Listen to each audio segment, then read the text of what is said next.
Assalamualaikum warahmatullahi wabarakatuh. Alhamdulillah, pagi ini kita bisa bertemu kembali dalam pembelajaran. Pelajaran kali ini yaitu IPS. Di sini kita masih dengan bab yang sama. Jadi untuk di tema 3 itu babnya sama, yaitu apa kemarin, perkembangan, intinya perkembangan teknologi seperti itu ya. Nah, sekarang yang akan kita bahas adalah teknologi yang kita sering gunakan atau mungkin kalian sudah pernah gunakan, yaitu komputer. Kita lihat di sini ada gambar ya, 500 SM ya. 500 SM itu 500 sebelum Masehi. Ya, berarti sebelum tahun yang pertama ya. 500 tahun sebelum tahun 1. Sekarang kan tahunnya 2021. Sebelum ini ada dari angka 1 ya. Sebelum tahun 1, 500 tahun sebelum Masehi ya, ada alat hitung tradisional disebut abakus. Ya, jadi awal mulanya ya, komputer itu adalah sebuah alat hitung. Ya. Kemudian di tahun berikutnya yaitu nah ini 1000 tahun, berarti lama sekali perkembangannya ya. 1821 ya, tahun 1821 komputer pertama ditemukan. Ya, komputer pertama kali ditemukan. Kemudian tahun 1939 komputer listrik dibuat. Ya, jadi ada namanya komputer listrik. Ya. Kemudian tahun 1971 electronic mail, email ya, yang sekarang kita masih pakai ya, namanya email ya. Surat elektronik, electronic mail atau surat elektronik pertama berhasil dikirimkan. Ya, luar biasa, pada tahun 1971 itu sudah ada email. 1973 komputer pertama menggunakan keyboard dan mouse. Ya, kemudian 1975 komputer dengan harga terjangkau untuk rumah, home komputer. Ya. Kemudian 1983 internet dengan jaringan global diciptakan. Yang terakhir 1994 dimulai penggunaan internet oleh masyarakat. Jadi di tahun 1994 itu sudah ada komputer dan internet. Sekarang pertanyaan yang pertama, bagaimana perkembangan komputer? Jelaskan jawabanmu. Nah, perkembangan komputer berarti kita tulis semuanya pada tahun berapa ini? 500 sebelum Masehi, alat hitung tradisional abakus ya. Terdapat alat hitung tradisional abakus ya, dan seterusnya seperti yang tadi Pak Guru jelaskan. Kemudian mengapa komputer terus berkembang?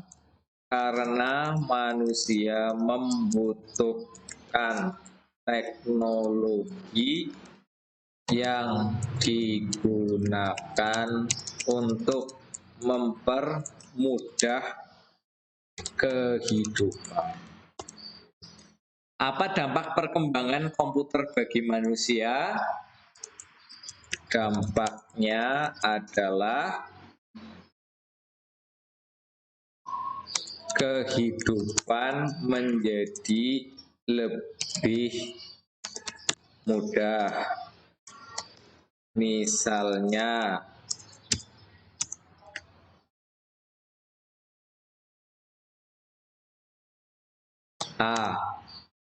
misalkan mengetik menjadi lebih mudah.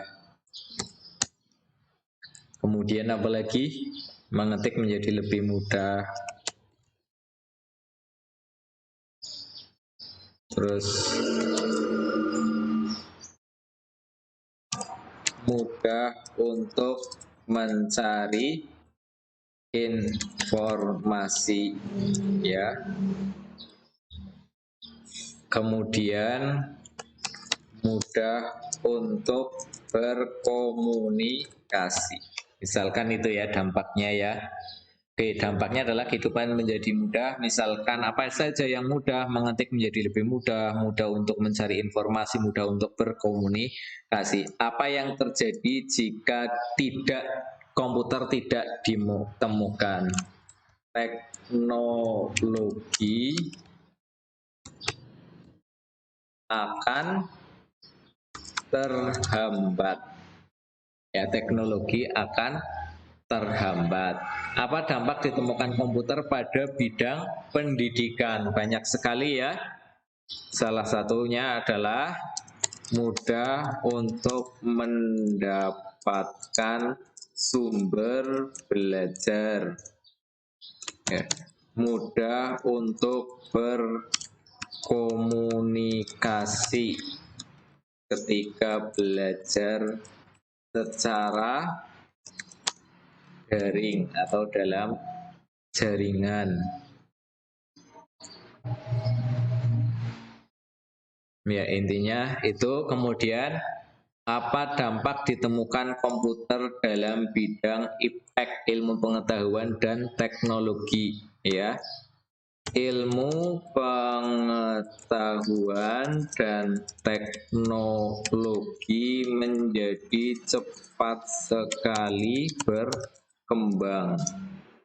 Ya, ilmu pengetahuan teknologi menjadi cepat sekali berkembang. Ya, jadi intinya komputer, ya, alhamdulillah Allah menciptakan komputer, ya, menjadikan manusia-manusia itu bisa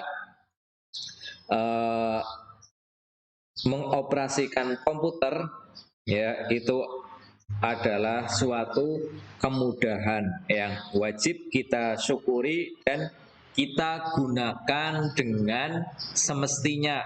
Karena di dalam komputer, di dalam internet, ya, itu bisa kita gunakan untuk kebaikan, bisa juga untuk keburukan, ya. Contoh internet untuk kebaikan, misalkan seperti ini, kita menggunakan internet untuk belajar, ya.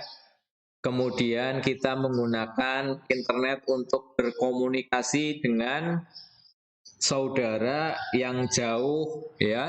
Saudara yang jauh, sehingga masih terjalin hubungan silaturahim, ya. Itu sesuatu yang baik, ya. Misalkan digunakan untuk belajar agama, ya. Jadi untuk belajar ilmu pengetahuan kalian, juga untuk belajar agama, ya, karena agama itu sangat penting bagi kehidupan kita di dunia maupun di akhirat. Itu contoh penggunaan internet atau komputer, ya, yang baik. Sedangkan penggunaan internet yang buruk, misalkan untuk apa? Seorang perempuan untuk mengumbar aurat, joget-joget, ya, di apa itu TikTok, ya, itu adalah sesuatu yang buruk, ya, sesuatu yang buruk yang dimurkai oleh Allah Subhanahu wa Ta'ala. Ya, jadi jangan sampai kalian mengikuti, ya, ikut buat video di TikTok ben keton gaul, misalkan. Yang laki-laki misalkan main game yang terlalu lama, ya, sehingga menghabiskan kuota, ya, menghabiskan kuota, kemudian menjadi kecanduan game sehingga pelajaran tidak masuk, ya. Pelajaran, tugas-tugas tidak dihiraukan, sholat menjadi tidak dilakukan, ya, jadi lupa waktu, akhirnya tidak melakukan sholat saking asyiknya bermain game, ya. Karena kalian semua kelas 6 sudah wajib untuk melaksanakan sholat 5 waktu, Ya, kalau tidak melaksanakan 5 waktu, sholat 5 waktu itu mendapatkan dosa dan bisa terancam masuk ke dalam neraka karena meninggalkan sholat fardu adalah dosa besar. Maka dari itu, ya, selalu ingat dalam menggunakan internet, dalam menggunakan komputer, dalam menggunakan HP itu harus digunakan sebagaimana mestinya, harus digunakan untuk suatu kebaikan sehingga nanti kalian hidupnya menjadi mudah, ya, dan juga akan dirahmati oleh Allah Subhanahu wa taala. Sekian, assalamualaikum warahmatullahi wabarakatuh.